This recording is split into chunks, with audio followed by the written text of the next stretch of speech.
Texas Values Report. This is Jonathan Saenz, president of Texas Values. Great to be with you on another glorious week in the state of Texas. This is not a fake backdrop, okay? I'm inside the Texas Capitol. This is the Senate behind me. This is the Senate gallery. This is where you can come into the Capitol, the Senate, and watch all the action. And there's a lot of action today. As a matter of fact, the Senate is on the floor right now. They're taking votes. If you hear that beep or that bell that's ringing, that is signaling to the members to get on the floor because they're about to vote. And so we got a great guest today on our weekly radio show. So I'm glad to bring it to you on location here right at the Texas Capitol. And I'm going to get into that in just a minute. But if you want to learn more about our work, go to txvalues.org. If you're watching this broadcast on Facebook, go ahead and share it, like it. Let's get it into some groups. Let's get a lot of traffic on this so people can join the conversation. If you're new to the show, we talk about the issues of faith, family, and freedom as they relate to the arenas of the courts, the legislature, and the media. And we're on every week, not only on Facebook, on radio, but also on a lot of different podcast formats. And we typically have a guest, and we do today. As a matter of fact, we have a timely guest because one of the things we've been talking about and working all along a lot on this week is the Save Women's Sports issue. Kassidy Comer is going to be our guest today on the Texas Values Report. She is an athlete, a collegiate athlete from Midwestern State, right here in the state of Texas, and she's worked with us on the Save Women's Sports issue. As a matter of fact, if you go to our website, SaveWomenSportsTexas.com, you'll see a video we put together. Kassidy, welcome to the Texas Values Report. Thank you for having me today. It's an honor to be part of this issue and be able to be a voice for women athletes everywhere. So thank you. Well, your timing is right on. We just walked out of the Senate. The Senate State Affairs Committee has voted in favor of the Senate version of the Save Women's Sports Bill, Senate Bill 15. Now it moves forward to a full vote by the Senate. You know, you and I saw each other in person in San Antonio a couple of months ago. Wasn't that long ago. And that's when a lot of the interest and momentum was starting to build on this issue. But you can talk about these things better than I can. This is something that you have to live with. This is an issue that touches you personally right here in the state of Texas. Tell our listeners and viewers a little bit about yourself and why this issue is important to you. So I have been playing basketball since sixth grade, so almost half of my life. And as I have continued to grow, I am not a small person. I'm about 6'5" with shoes on.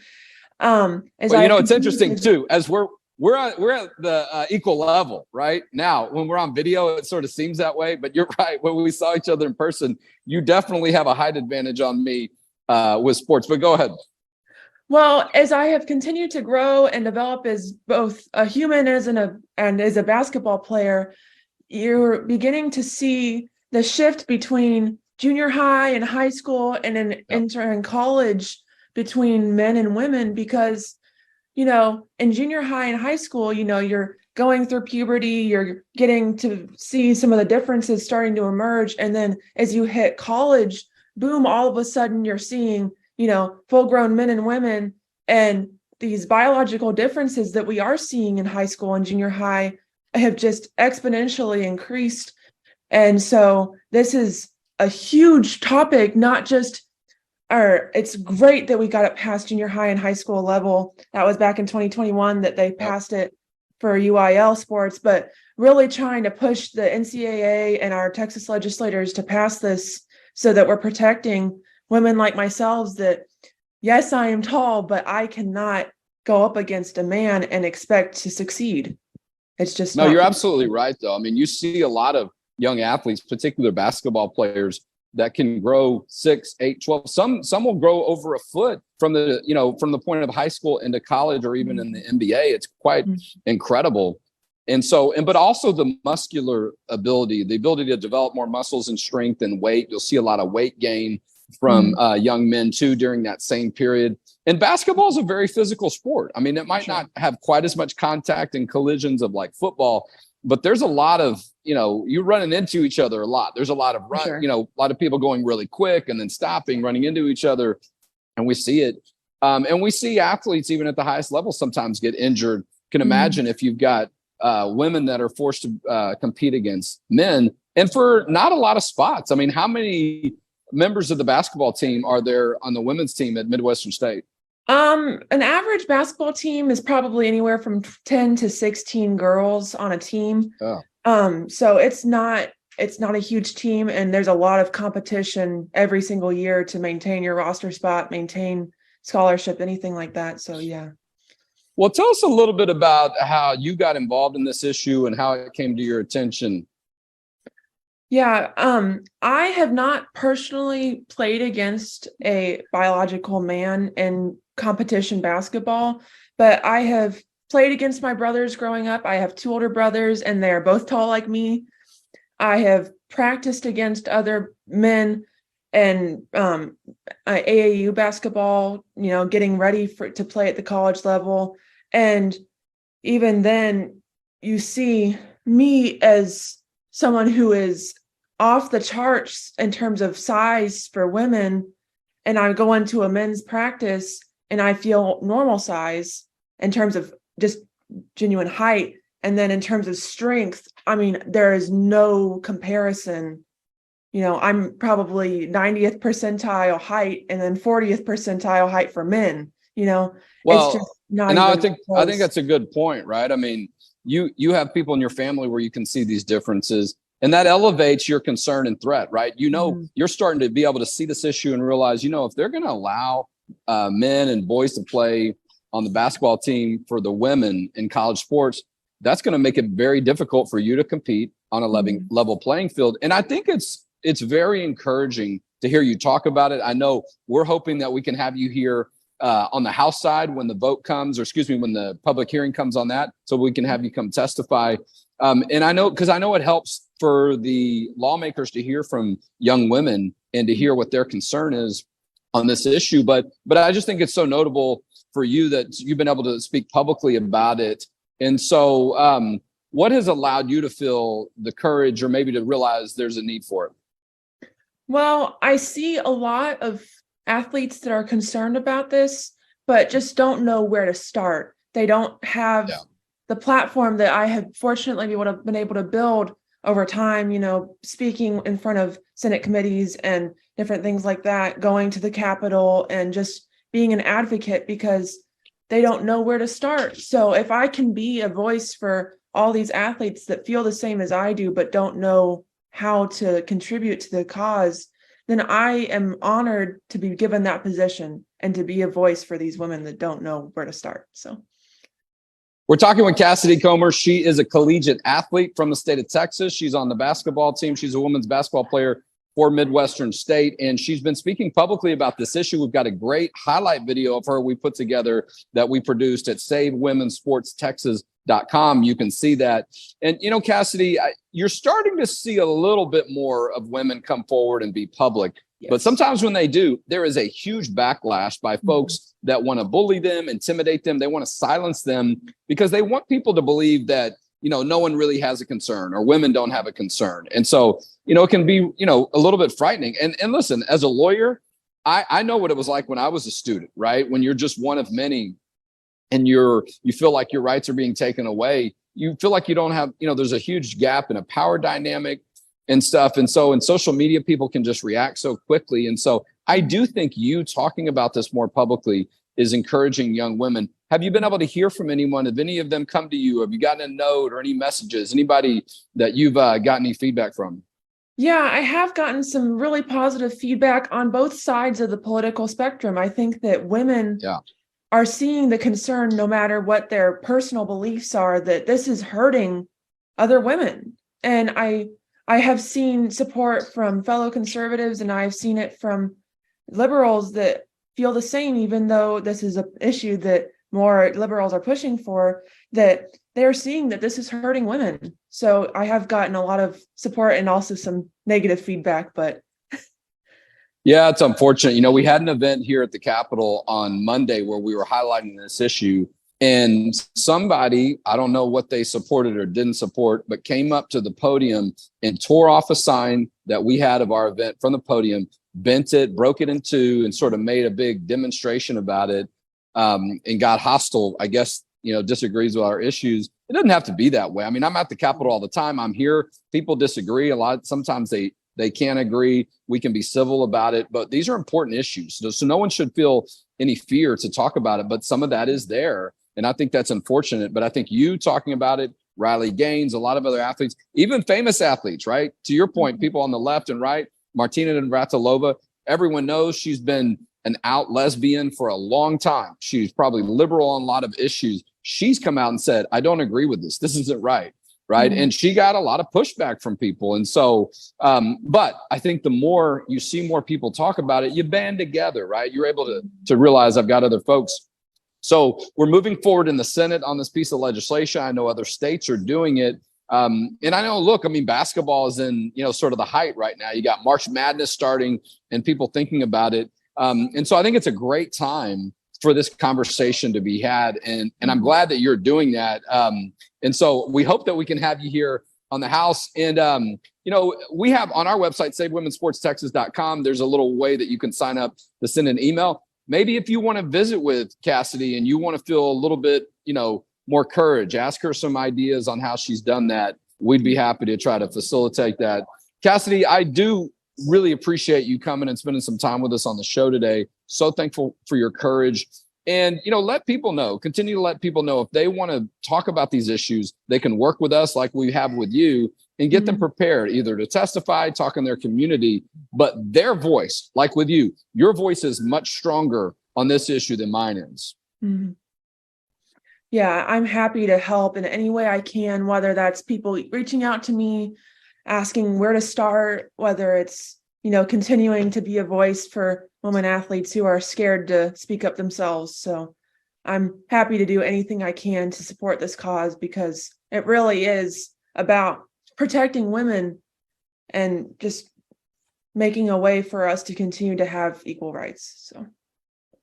Yeah, no, absolutely. Kassidy Comer, who is a collegiate athlete right here in the state of Texas, has been our guest today on the Texas Values Report. Thanks, Kassidy. All right, I've got a little time on my own left. I want to get into a little bit more details about the hearing on Monday, but also tell you about some of the work that we've been doing here today. And so as Kassidy exits our Zoom, Zoom room or whatever it is, I want to talk to you. I want to switch gears a little bit away from the Save Women's Sports issue and talk about the issue of child gender modification. One of the reasons we're here today at the Senate, because huge hearing in Senate State Affairs, chaired by Brian Hughes, who's a great friend and also cares about this issue, but several bills. One of them is a priority bill by Senator Donna Campbell. That's Senate Bill 14. You've also got several other bills on this issue that the committee is going to hear from Senator Bob Hall and others. There's also a pro-life bill that's in the Senate today in this committee by Senator Donna Campbell. But the child gender modification issue continues to be an issue of concern. We see more and more activity. We see, I don't know, you want to say the other side, folks that are okay with this, really trying to push the envelope more. And what it's showing us is exposing the fact that we don't have any regulation on this issue in the state of Texas. It really is the wild, wild west. And it's unfortunate we didn't get a bill passed last time because it's been, 2 years since then. That's how much time goes by when you don't get something done at the legislature. But we're not going to look back too much because we got a great opportunity now. Lieutenant Governor's made Senate Bill 14 a priority. There's a companion bill to that over in the Senate by Tom Oliverson. It certainly looks like both chambers, House and Senate, see the importance of getting something done on this issue. Also, when you look at comments the governor has made, I think it's fair to say that he's supportive of getting something done, meaningful done on this issue right now. And so, but that's really one of the big issues today. But it's funny, it's not funny. It's interesting that right when the hearing is starting on the child gender modification issue, that same committee got a chance to vote and voted out of committee 7-3, Senate Bill 15, the Save Women's Sports bill. But you think about the way kids' lives are going to be destroyed from child gender modification. And a lot of them later on come back and realize, boy, I'm not sure that was such a good idea. We had somebody at our event on Monday talk about that. Walt Heyer, who is what they call now a detransitioner. He went through a sex change. He went through a transition. And then after that, for some time, realized this isn't good for me. And maybe I shouldn't have done that. So transition back to a man, if you will. And is for 30 years has been speaking about the dangers and concerns of child gender modification. I mean, you're removing body parts. You're using hormones that cause serious problems. The suicide rate for people that go through a sex change or a gender transition go through the roof. And it's interesting, you hear people that oppose this legislation talk about the reason that they need to go through a transition is because of the mental health problems. But the more that we've heard testimony, I think it's become obvious that those mental health issues are there and they need to be addressed. And having that transition is not a way of addressing them. We had a psychiatrist testify on a hearing about this last session and made it clear psychotherapy, regular counseling and psychiatry help is the most proven way to help when there's issues of gender dysphoria. And a lot of it is curiosity or just being young and uncertainty. And to do something that completely changes your body forever, not to mention children are not in a position to make that decision on their own as well. We don't let them make that decision of getting their ears pierced, smoking cigarettes, drinking, going into the military, you name it. So we're following a consistent standard. But I'm really glad that Senator Campbell and Representative Tom Oliverson are coming together on this issue because I think it gives us a great opportunity to get something done. I'm just going to cue one of my people to make sure they're keeping clock for me because I don't have my usual setup. So y'all might need to connect to let me know where I'm doing on timing. Or Marie on the back end might need to give me a signal in the notes here on our Zoom. But the hearing today is going to be extremely important because this is a conversation we need to have. This legislation is something we need to get passed. So we need to get moving on it too, right? So it continues to be a priority item. We don't run into any timing issues. And the Save Women's Sports issue on Monday, the overwhelming testimony was supportive of it. I think the numbers are going to be interesting to see today, depending on when the hearing takes place, because I do see a lot of people here. But let's have the conversation. And that's what this process is about. People are going to support it, oppose it. Obviously, we support it. But I think it allows us to learn more about it. And as we learn more about it, some of the stories you hear, even by people that are for it, they're tragic. I mean, they're okay with child gender modification and they oppose this bill. They're tragic, and, I think it also gives an opportunity for people to say, we care about people. That's why we think it's important to have regulations in place and not allow these things, because we think they can be destructive to people's lives. And we think it ignores maybe some of the bigger issues that they're having and they never get addressed. So they go through this sex change, they remove parts of their bodies and they still have the same issues, but now they're missing something from their body. And later, particularly whether you're male or female, you might not have be in a position to have a family the natural way, and how devastating that could be to come to that realization later. And so a lot of times that's what laws are too, right? They're sort of stopgap measures to say, wait a minute, you might want to think a little bit more about this before you do it. But because we've seen such an increase in it, we've got to come to a position where we put a stop to it, where we have something in the law that says we're not going to allow this. And so, all right, I'm getting my time cues now. So I appreciate my team, being flexible and look, that's part of being at the Capitol. We do have an office across the street from the Capitol. We've got a wonderful in-house studio that we use, but there's nothing like actually being here. And a lot of people that support our work are here today, and it's a chance for us to connect. You're going to see members of our team testifying, as a matter of fact, later today. And this gives me a great opportunity to say, please consider supporting our work with a tax-deductible donation. All right, we are a 501c3 nonprofit organization, and the expenses do go way up during the legislative session because it's hard to not do the work when it hits, right? You got to react, you got to make some adjustments. As a matter of fact, the Faith and Family Day we had on Monday was an absolute smashing success. The highest numbers we ever had, the most media attention we ever had. Social media went through the roof. It was absolutely extraordinary. And to have people from all over the state, we brought buses in for the first time. That was a fun experience and it went really well. And we had meetings with the lieutenant governor, with the governor, with several House and Senate members, while featuring some of the most important people in these movements. Abby Johnson on pro-life, Riley Gaines, the University of Kentucky swimmer who was forced to swim against Will/Leah Thomas, the male swimmer who was competing in the women's division. She told her story about that. Walt Heyer, who I just mentioned, the detransitioner, Corey DeAngelis on school choice, you name it. I mean, Lieutenant Governor spoke at our rally, a lot of other House and Senate members, and just a lot of great people from across the state. And the thing I loved, was we didn't know it was going to happen this way, but the hearing on the Save Women's Sports Bill got scheduled on Monday, the same day as our event. So guess what? We had 400 to 500 people here. They opened up the kiosk, the little machine here at the Capitol to sign up. We said, hey, we're taking a break. Let's everybody go sign in favor of Senate Bill 15, the Save Women's Sports Bill, which was getting a hearing that day. in the Senate State Affairs. It was a long day for me and other members of our team.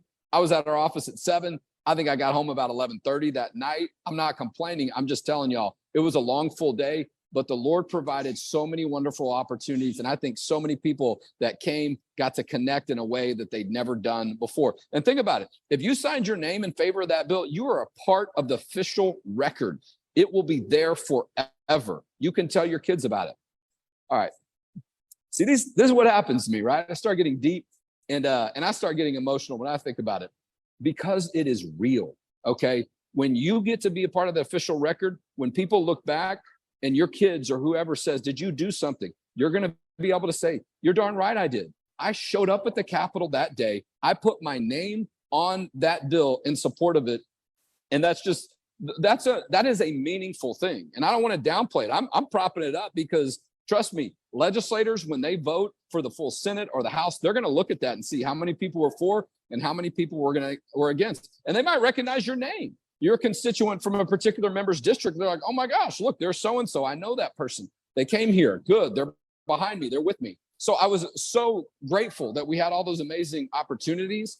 However, it drove our expenses way up because that day was crazy. We brought some people in just for that day to volunteer, but also we paid some extra people to help us to manage some of the wonderful chaos. So that's why we need you to step up and make a donation today. txvalues.org. Make that tax deductible donation right now. Our annual budget collectively is $2 million.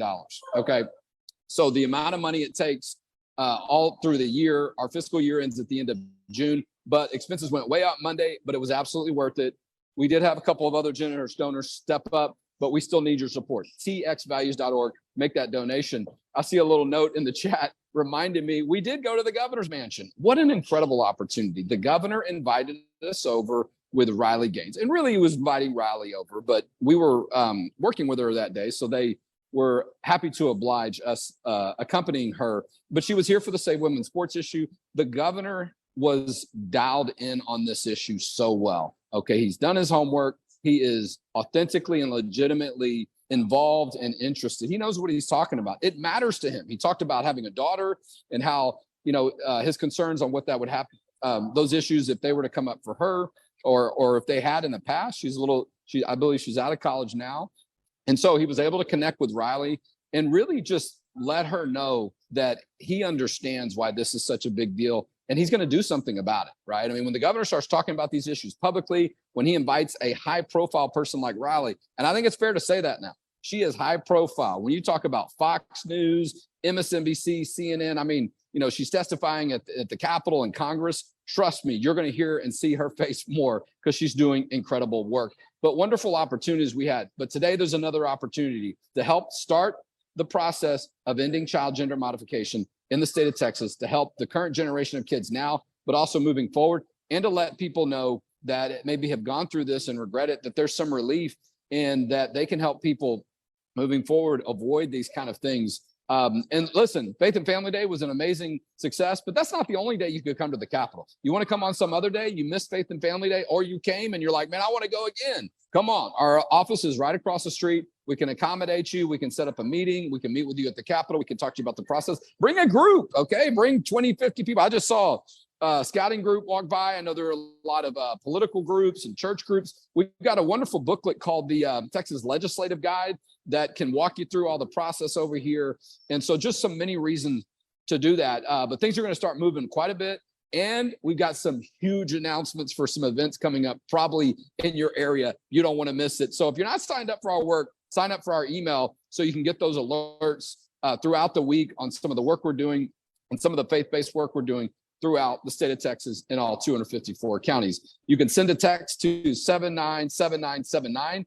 Download our app. Okay. Do you know we have an app? I don't know any other group in the state of Texas that does our work that has its app. And I'm just saying that because I'm excited. I thought a lot of people had. Download our app, okay, before we get shut down. We're sending out little text alerts and notifications throughout the day. Listen, I'm going to have to wrap it up today. There's official business that's going on here at the Capitol that our team's going to be involved in. Go to our social media sites so you can watch some of that, and go to txvalues.org to see all the different things we're doing. You want to check on the sports issue, Save Women's Sports, txtexas.com is the website for that specific issue. Tremendous resources there. Please consider investing with a tax-deductible donation at txvalues.org. And that's how we'll protect faith, family, and freedom in Texas. And we'll talk to you next week on the Texas Values Report.